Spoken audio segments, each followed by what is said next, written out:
Hello friends, this video on Introduction to Phrase and Clause Part 3 is brought to you by examfear.com. No more fear from exam. Now let us look at some more examples of phrases and clauses. So let us look at the first example. Please tell me how to do it. Okay, so this is a group of words making a complete sense, so therefore a sentence. Now here you will have to identify that part of the sentence or those group of words which behave like a phrase or a clause. Now in this sentence, what do we see? What do we have? Do we have a clause? Because clause would be only that part of the sentence which also has a subject and a predicate. That means that small part should have a subject and a predicate of its own. So here if you see how to do it, this is a part of the sentence which has some meaning, but again not a complete meaning. So how to do it behaves like a phrase. Now let's look at the next example. Although he is hungry, he will share some food with the poor man. So in this case, if you look at this part of the sentence, he will share some food with the poor man. So in this case, this is a part of the sentence, right? But still it makes some sense. It has some meaning. And also it has a subject. He is the subject, will share some food with the poor man is the predicate. So this is a part of the sentence which has a subject and a predicate. So this is the clause. Again, let's look at the next example. Now again, if I ask you what kind of clause is this independent clause or dependent clause? So if you look at this part, this clause, it says he will share some food with the poor man. So this part in itself has a complete meaning, right? So therefore this is an example of independent clause, to be more specific. Now let's look at the third one. I shall inform him when he wakes up.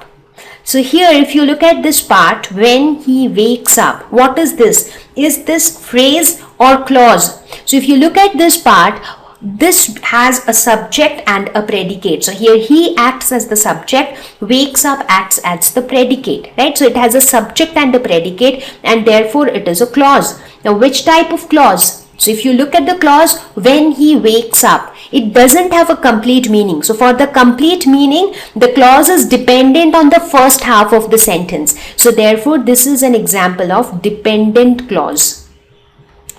Next example, please keep the book on the shelf. So in this case, what about on the shelf?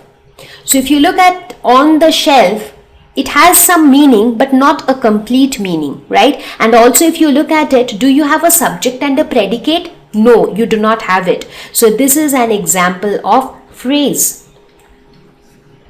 Moving on to the next example. The sun sets in the west. So here if you look at this part, in the west, does it have a meaning? Yes, it has a meaning but not a complete meaning. Does it have a subject and a predicate? Not really. So therefore this is also an example of phrase. Finally, one more example. I have a bracelet of silver. So here if you look at this part of silver, does it convey some meaning? Only partial meaning, and it also doesn't have subject and predicate. So this is also a phrase. Now I will give you another sentence which means exactly the same as this sentence. Look at this one. I have a bracelet which is made of silver. Now in this sentence, do you have a phrase? In this sentence, if you look at this portion which is made of silver, is this a phrase? No, this is a clause. Why? Because now it has a subject and a predicate. So which acts as the subject, is made of silver acts as the predicate. So you see the same sentence can be written in two different ways. If I say I have a bracelet of silver, then of silver is the phrase. If I say I have a bracelet which is made of silver, then which is made of silver, that entire thing is a clause. Now which type of clause is this? which is made of silver, it doesn't have a complete meaning on its own. So therefore, this is an example of dependent clause.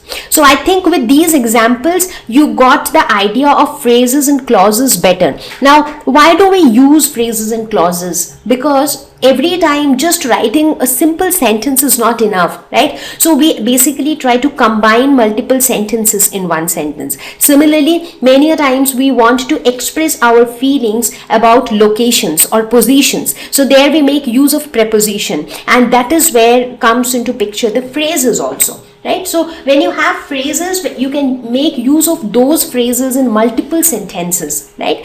So in short, all I would say is a sentence is a group of words with complete meaning, but a part of the sentence could be a phrase or a clause. If that part of the sentence has a subject and a predicate, then it is a clause. If it doesn't have, then it is a phrase.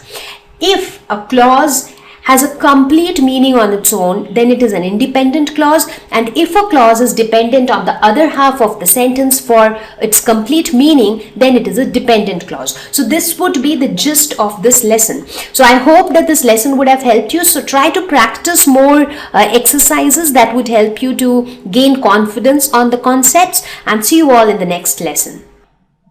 Thank you. Please visit examfear.com for free quality education. You can learn with a simple 4-step learning process wherein you can watch video lessons, you can ask your questions, you can refer notes, and you can take a free online test. We have content for class 6 to 12 on physics, chemistry, mathematics, and biology along with practical videos. So please subscribe to our channel for daily updates. Thank you.